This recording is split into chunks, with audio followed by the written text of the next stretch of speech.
Hello student, IT वाला knowledge का online portal में आप सभी का स्वागत है। तो आज हम लोग वर्कशॉप कैलकुलेशन एंड साइंस में पढ़ने जा रहे हैं। Numerical values of trigonometrical ratio में हम लोग फाइंड आउट करेंगे trigonometrical ratio of 45 degree angle का वैल्यूज कितना होता है। इसके प्रीवियस लेक्चर में हम लोगों ने देखा कि 0 डिग्री एंगल्स का वैल्यू डिफरेंट ट्रिग्नोमेट्रिकल रेशियो का क्या क्या वैल्यूज़ होता है। उसके बाद हम लोगों ने देखा था 30 डिग्री का। आज हम लोग देखने जा रहे हैं 45 डिग्री एंगल का हम लोग ट्रिग्नोमेट्रिकल रेशियोज का न्यूमेरिकल वैल्यू क्या होता है, इसको अभी हम जानेंगे। तो उससे पहले हम लोग एक राइट एंगल ट्रायंगल ले लेते हैं, समकोण त्रिभुज ले लेते हैं जिसका एंगल 45 डिग्री निकालना है। तो मैंने एक एंगल को सिलेक्ट किया है, एक ट्रायंगल को सिलेक्ट किया है जिसका angle theta equal to 45 degree है। तो यहां से ये 45 डिग्री है, तो ये एंगल कितना होगा। हम लोग जानते हैं कि कोई भी ट्रायंगल का एंगल सम होता है 180 डिग्री होता है। उसमें से एंगल, इसको ए बोल देते हैं, चलिए नेमिंग कर दिए। अगर इस एंगल का वैल्यू मेरा कितना है 45 डिग्री है, यहाँ राइट एंगल है तो ये मेरा क्या होगा 90 डिग्री। तो अब ये कितना बचेगा, तो उसको कैसे निकालते हैं, तो सिंपल कर सकते हैं। इस एंगल को मैंने x डिनोट कर दिया plus x equal to 180 degree. तो इसको लिख सकते हैं, इसको प्लस करेंगे तो कितना होगा 135 प्लस x। तो इस सॉल्व करेंगे 180 माइनस 135 इक्वल टू x। यहाँ पे हम माइनस करेंगे तो कितना आएगा 45 डिग्री। कितना आएगा x इक्वल टू 45 डिग्री। तो ये कितना होगा, ये भी 45 डिग्री होगा। अगर दो एंगल समान हो जाता है तो इसका जो डिस्टेंस है, लेंथ है, मान लेते हैं x है, तो ये भी क्या हो जाएगा x हो जाएगा। एंगल 45 डिग्री में क्या होता है, ये साइड का और ये साइड का सेम हो जाता है। तो यहाँ तक हम लोग जनरल हम लोग जान लिया कि ये डिस्टेंस और ये डिस्टेंस मेरा क्या है, समान है। अब यहाँ से हम लोग डिफरेंट रेशियोस है, ट्रिग्नोमेट्रिकल रेशियोस है, उसका वैल्यू निकालेंगे एंगल 45 डिग्री में। तो चलिए शुरू करते हैं। उसके बाद हम लोग इसका वैल्यू निकालेंगे, इसका डिस्टेंस का क्या वैल्यू होगा ये हम लोग देखेंगे। ये x है और ये x है, डिस्टेंस x मान लेते हैं, माने हुए हैं क्योंकि दोनों का डिस्टेंस सेम होता है जब एंगल 45 डिग्री होता है। उसके बाद हम लोग यहाँ का वैल्यू निकालेंगे, इसका डिस्टेंस निकालेंगे। क्या होगा, पाइथागोरस थ्योरम से कैसे निकाल सकते हैं,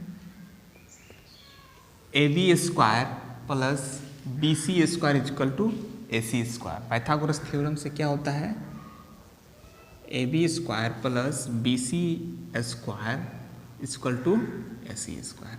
तो AB BC क्या है, जनरली पुट कर देते हैं यहाँ पे। AB x है, x स्क्वायर, और BC भी क्या है, x square equal to AC का पता नहीं है, इसलिए AC square direct as it is लिख देते हैं, या फिर AC लिख देते हैं। इसके बाद इसको हम क्या कर देंगे, अंडर रूट कर देंगे, क्योंकि इसको हटाएंगे तो इधर क्या हो जाएगा, अंडर रूट में आ जाएगा। तो क्या हो जाएगा यहाँ पे square x square plus S square क्या होगा 2x स्क्वायर इक्वल टू क्या AC। तो इसको हम और छोटा करेंगे तो क्या हो जाएगा x root 2 equal to AC। इसको रूट 2x भी लिख सकते हैं हम लोग, क्या लिख सकते हैं इसको, रूट 2x।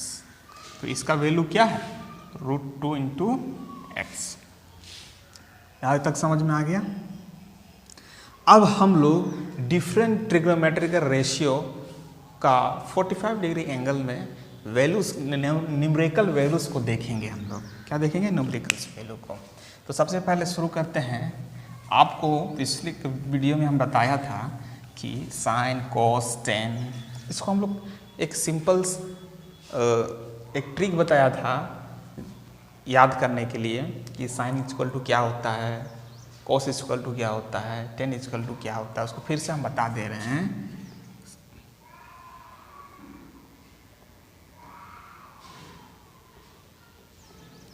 इसको मैंने बताया था, पहला था साइन के लिए, दूसरा था कॉस के लिए और तीसरा था टेन के लिए। पी का मतलब था परपेंडिकुलर और एच का मतलब होता है हाइपोटेनस। परपेंडिकुलर ये हाइपोटेनस।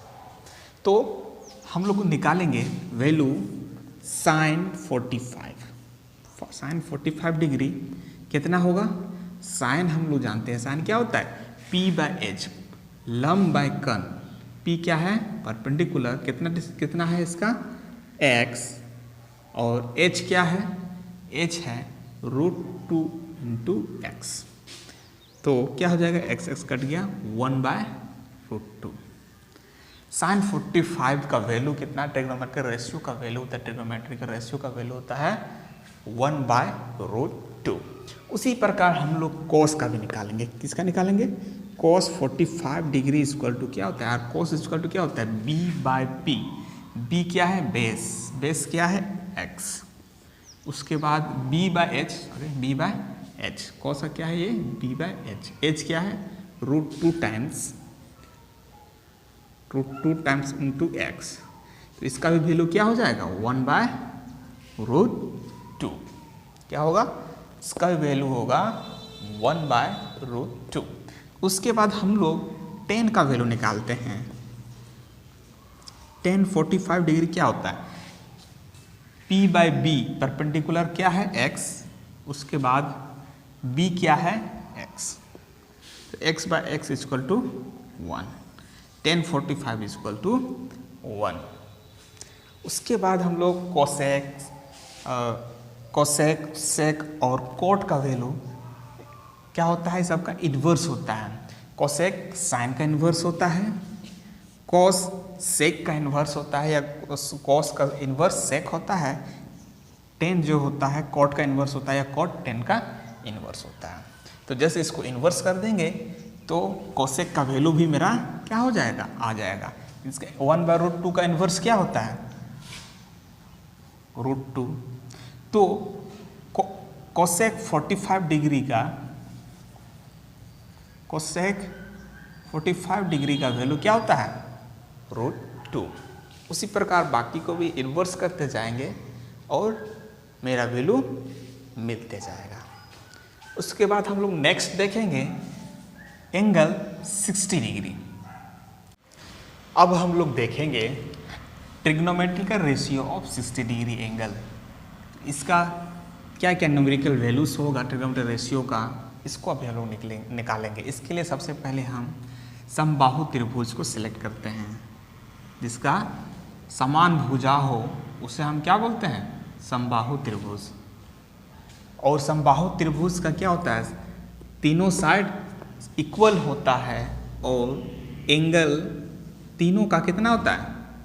60 डिग्री सेम एंगल होता है। कितना होता है? 60 डिग्री। अगर यहाँ पे एक लंब को परपेंडिकुलर यहाँ से ड्रॉ करें तो क्या होता है? ये इस लाइन को 2 इक्वल पार्ट्स में बांट देता है। तो हम लोग जानते हैं कि भुजा समान होता है, तो भुजा हम क्या मान लिए कि समान है, तो सबका भुजा क्या मान लिए? x। यहाँ से यहाँ तक का भुजा भी क्या है? x। चूंकि एक लंब को यहाँ से ड्रॉ किए हैं, एक परपेंडिकुलर यहाँ से ड्रॉ किए हैं, तो क्या होगा? ये इक्वल भाग में डिवाइड हो जाता है, जिसके कारण इसका वैल्यू क्या हो जाएगा? अब यहाँ से यहाँ का डिस्टेंस हाफ ऑफ x हो जाएगा। तो हमको क्या पता चल गया? इसका पता चल गया और इसका पता चल गया। क्योंकि हम लोग ट्रिग्नोमेट्रिकल रेशियो में हम लोग राइट एंगल ट्रायंगल को यूज़ करते हैं। तो क्या ये मेरा राइट एंगल ट्रायंगल फॉर्म किया? यहाँ फॉर्म हो रहा है। तो और यहाँ कितना डिग्री एंगल हो जा रहा है? 60 डिग्री। तो यहाँ से हम लोग क्या समझेंगे कि 60 डिग्री एंगल का या ट्रिग्नोमेट्रिकल रेशियो क्या क्या होगा इसको हम लोग आराम से समझ सकते हैं। तो इसका वैल्यू क्या होगा, इसका वैल्यू होता है √3/2 ऑफ x।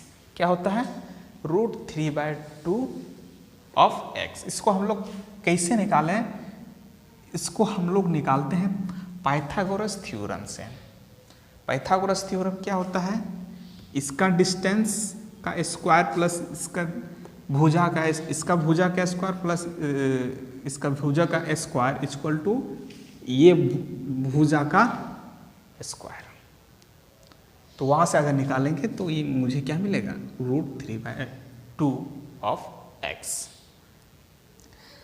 उसके बाद हम लोग क्या करेंगे, जितना भी ट्रिग्नोमेट्रिकल रेशियो होता है, कितना है, 6 है। 6 में से पहला हम बताएंगे साइन 60 डिग्री।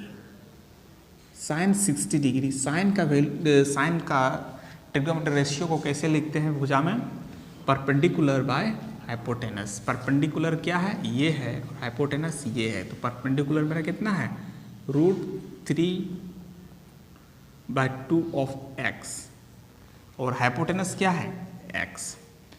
और यहाँ से अगर इसको कैंसिल आउट कर दिए तो मेरा क्या आएगा, √3/2। तो साइन 60 डिग्री, साइन 60 डिग्री क्या है, √3/2। उसी प्रकार अभी हम लोग फिर से निकालेंगे कॉस 60 डिग्री का। तो कॉस 60 डिग्री क्या होगा, कॉस 60 डिग्री, कॉस का क्या होता है, b/h। b क्या है, हाफ ऑफ x, h क्या है, x, half of x upon x। तो ये x कट गया, क्या बचा, 1/2। तो cos 60 डिग्री इक्वल टू कितना वैल्यू होता है, न्यूमेरिकल वैल्यू 1/2 होता है। उसी प्रकार tan का चलते हैं और tan का भी समझते हैं। tan 60 डिग्री इक्वल टू क्या होता है, tan का होता है p/b। तो परपेंडिकुलर ये है और b ये है, ये डिस्टेंस। तो √3/2 ऑफ x बेस है हाफ ऑफ x। क्या हो जाएगा, कैंसिल आउट करेंगे तो √3 क्या होगा, √3। तो इस तरह हम लोगों ने समझा न्यूमेरिकल वैल्यूज और डिफरेंट रेशियोज। और साइन का इन्वर्स क्या होता है, कॉस सेक, कॉस का सेक और कॉट, tan का कॉट। जस्ट इस वैल्यू को भी इन्वर्स कर देंगे और उसका वैल्यू आ जाएगा। इसके बाद अब बचता है 90 डिग्रीज में क्या वैल्यूज होगा। उसके बाद क्या बचता है, 90 डिग्रीज में ट्रिगोमेट्रिकल रेशियो का क्या क्या वैल्यूज होगा, इसको अभी हम लोग समझेंगे। तो उससे पहले हम लोग एक राइट एंगल ट्रायंगल को ड्रॉ करेंगे और समझते हैं कि उसका न्यूमेरिकल वैल्यू क्या है। तो अभी हम लोग देखेंगे trigonometrical ratio of 90 degrees angle का न्यूमेरिकल वैल्यूज को। तो सबसे पहले एक राइट एंगल ट्रायंगल को ड्रॉ करते हैं, एक समकोण त्रिभुज को ड्रॉ करते हैं और इस एंगल को हमने थीटा मान लिया। ये कितना होता है, 90 डिग्री। नेमिंग किए A, B एंड C। तो अगर इस थीटा को अगर हम 90 डिग्रीज करें, थीटा इक्वल टू अगर 90 डिग्रीज करते हैं तो ये एंगल कैसा दिखेगा, ये एंगल एक्चुअली में अगर इसको और रिड्यूस करते जाएं, ऐसे करते एक समय ऐसा आएगा कि ये एंगल इसमें कोलैप्स हो जाएगा और क्या हो जाएगा, 90 डिग्री फॉर्म हो जाएगा। तो जब 90 डिग्री होगा थीटा इक्वल टू, इस एंगल इक्वल टू को 90 डिग्री होता है तो क्या हो जाएगा, ए यहाँ पे कोलैप्स हो जाएगा। तो क्या हो जाएगा, इसी में आ जाएगा, ये AC इसी में कोलैप्स हो जाएगा और ये AB क्या हो जाएगा, AB 0 हो जाएगा। यहाँ तक आपको समझ में आ गया होगा आई थिंक। इसके बाद जितना भी ट्रिग्नोमेट्रिकल रेशियो है इसको हम लोग निकालते हैं। जैसे कि साइन क्या है, साइन 90 डिग्री का निकालने जा रहे हैं। तो हम लोग साइन जानते हैं, साइन का हम लोग कैसे लिखते हैं भुजा में, साइन क्या होता है, p/h। p/h होता है, p के इक्वल टू क्या है, परपेंडिकुलर। परपेंडिकुलर क्या है, BC और एच, ये हुआ एच। एच भी क्या है, ये जब इस एंगल 90 डिग्री हो जाएगा तो ये तो इसी में कोलैप्स हो जाता है, तो क्या हो जाएगा बी सी इक्वल टू ए सी। तो एक्चुअली है ए सी, राइट। तो क्या होगा बी सी कोलैप्स हो जाएगा, ये B C equal to cut हो जाएगा, क्या हो जाएगा 1। तो साइन 90 डिग्री इक्वल टू क्या होता है 1। यहाँ तक आपको क्लियर हो गया। इसके बाद हम आपको बताएंगे cos theta, cos 90 degree. Cos 90 degree equal to क्या होता है, कोस का हम लोग क्या लिखते हैं बी बाय एच। क्या लिखते हैं B by H. Base, base क्या है 0 है। एच क्या है एच ए सी, तो ए सी जब 90 डिग्री हो गया है तो इसका तो एग्जिस्टेंस रहा नहीं, इसी में कोलैप्स हो गया, तो क्या हो जाएगा बी सी 0 बाय समथिंग क्या हो जाता है ये 0 हो जाता है। तो कोस 90 डिग्री इक्वल टू क्या वैल्यू आया 0। उसी प्रकार टेन का वैल्यू निकालते हैं। टेन 90 डिग्री इक्वल टू क्या होता है, टेन 90 डिग्री इक्वल टू क्या होता है, टेन का हम लोग जानते हैं P by B. P by B होता है तो परपेंडिकुलर क्या है मेरा बी सी, और बेस क्या है, बेस एक्चुअल इसका एग्जिस्टेंस एक्चुअली खत्म हो गया, तो क्या हो गया 0। तो क्या आंसर आएगा इन्फिनिटी। क्या होगा इन्फिनिटी। और इसी का अगर इन्वर्स कर देते हैं तो हम लोग का जो इन्वर्स वैल्यू है साइन का इन्वर्स क्या होता है कॉसेक 90, कॉस का सेक 90 निकाल सकते हैं, टेन का कॉट 90 निकाल सकते हैं, क्योंकि जस्ट इस वैल्यू का ही क्या है इन्वर्स है। तो केवल जब जस्ट इन्वर्स कर देंगे तो मेरा क्या वैल्यू आएगा सेम वैल्यू आएगा। जैसे कि क्या है इसमें साइन 90 डिग्री इक्वल टू 1 है, तो कोसेक 90 डिग्री इक्वल टू क्या आ गया इसका इन्वर्स 1 बाय 1, तो 1 ही हुआ। उसी प्रकार इन्वर्स मतलब समथिंग इन्वर्स क्या हो गया 1 बाय 1 इक्वल टू 1। उसी प्रकार कोस 90 डिग्री का क्या 0 था, कोस 90 का वैल्यू 0 था। अगर इसका हम इन्वर्स करेंगे तो क्या है सेक 90 डिग्री क्या होगा 1 बाय 0, तो क्या कर देगा ये इन्फिनिटी हो जाएगा। उसी प्रकार हम 10 का भी वैल्यू निकालेंगे, या फिर हम लोग 10 का इन्वर्स क्या होता है कॉट 90 डिग्री, इसको कैसे लिख सकते हैं, इसको डायरेक्ट इन्वर्स करके भी लिख सकते हैं, या फिर इसको ऐसे लिख सकते हैं कॉट का वैल्यू क्या होता है जस्ट बी बाई पी कर देंगे, तो बेस क्या है 0 है, पी क्या है बी सी है, तो 0 बाय तो क्या हो जाएगा 0। तो इस तरह से हम लोगों ने देखा ट्रिग्नोमेट्री का रेशियो का डिफरेंस वैल्यू।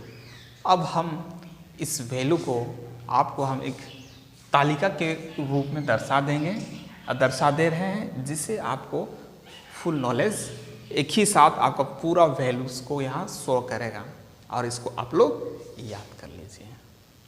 तो देख रहे हैं हम लोग त्रिकोणमितीय अनुपात के संख्यात्मक मान, इसका तालिका है टेबल है, उसको हम क्या क्या का मान दिया गया है उसको हम लोग समझते हैं।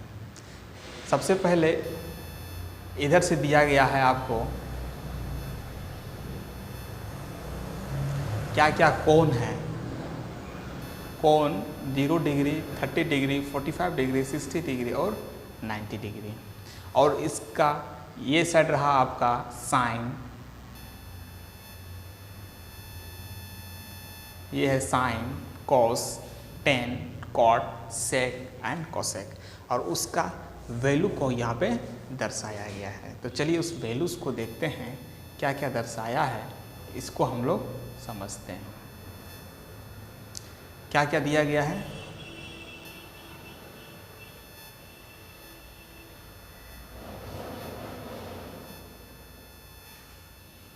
दिया गया है इसको इस तरह हम लोग रीड करते हैं, साइन ये 0 डिग्री है और ये उसका वैल्यू है, तो sine 0 degree equal to 0, sine 30 degree equal to 1/2 and sine 45 degree equal to 1/√2, और साइन 60 डिग्री इक्वल टू √3/2 और साइन 90 डिग्री इक्वल टू 1।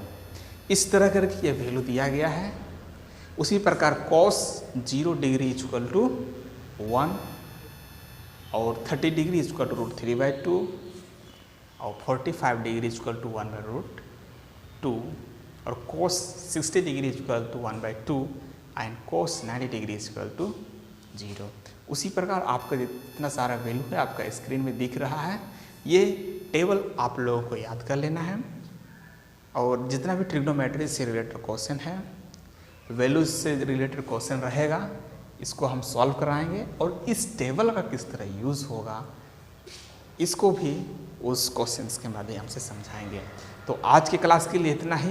अगला क्लास में इससे रिलेटेड क्वेश्चंस को लेके आएंगे और आपको समझाएंगे कि क्वेश्चंस को किस तरह सॉल्व किया जाता है। तो चलिए आज की क्लास के लिए इतना ही। Next class next topic